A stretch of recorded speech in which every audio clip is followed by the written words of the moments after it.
In this video, I will show you the exact Python mistake that quietly killed tokenization performance on CPU and the small changes that can actually move the needle. If you are running NLP workloads without a GPU, this will change how you profile and optimize your entire pipeline. Tokenization looks simple. You give it text and it gives you token IDs. But on CPU, it's one of the most expensive steps in the entire pipeline. A modern tokenizer isn't just splitting the strings, it's doing regex space preprocessing, Unicode normalization, vocabulary lookups, and a lot of memory allocation. All of that happens before the model even sees the input. On GPU systems, this cost is often hidden. Inference is fast enough that tokenization feels negligible. On CPU, that illusion disappears. If you are processing larger batches, long documents, or running repeated experiments, tokenization can quietly dominate your wall clock time, especially if not batched or parallelized correctly. And the tricky part is this. Most performance tools don't surface tokenization as a first class metric. So, unless you explicitly measure it, you end up optimizing the wrong part of the system. The most common mistake and the most expensive one is tokenizing one sample at a time. This pattern looks innocent, but it is brutal for performance. You are forcing repeated Python function calls, poor CPU cache usage, and higher interpreter overhead. What makes this worse is the Hugging Face batch tokenization is implemented in Rust. It runs outside the Python global interpreter log and is heavily optimized for throughput. When you tokenize one sample at a time, you effectively bypass all of that and push the work back into the Python's slow path. The fix is simple. Always tokenize in batches. On CPU setups, this single change can produce dramatic speedups, often larger than changing the model itself. The next mistake is padding every input to a fixed maximum length. It's convenient, but on CPU, it's extremely wasteful. You are allocating memory for tokens that carry no information, increasing the number of operations the tokenizer and the model have to perform. If your input length vary, and in real system they almost always do, this adds unnecessary overhead at every stage. The fix is dynamic padding. Pad only to the longest sequence in the batch.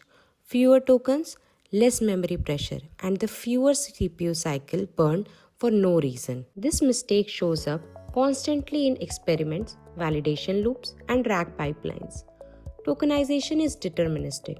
If the text doesn't change, the output doesn't change. Retokenizing the same content over and over again is a pure waste. Whether you are evaluating chunking strategies or rerunning inference with the different prompts, this adds up quickly. The fix is caching. For smaller dataset, an in-memory cache is enough.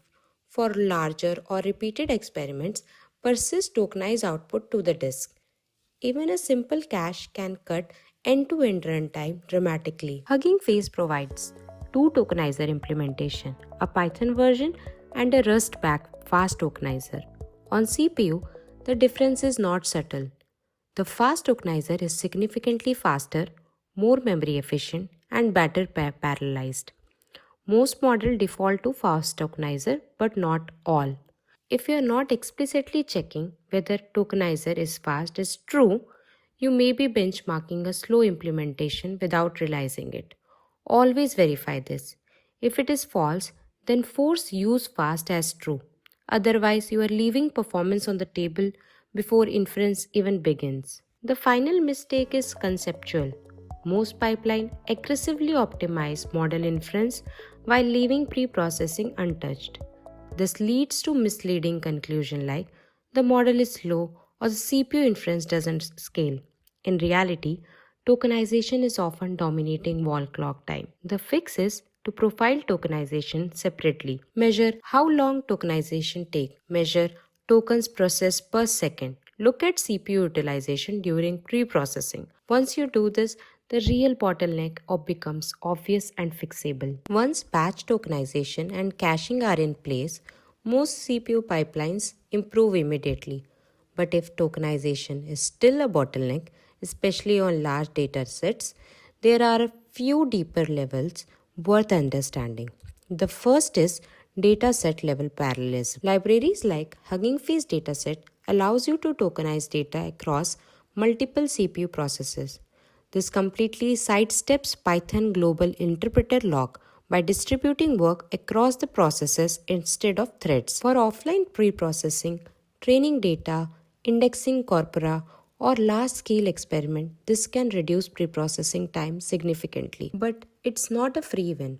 Multiprocessing increases the memory usage, introduces interprocess communication overhead, and adds complexity.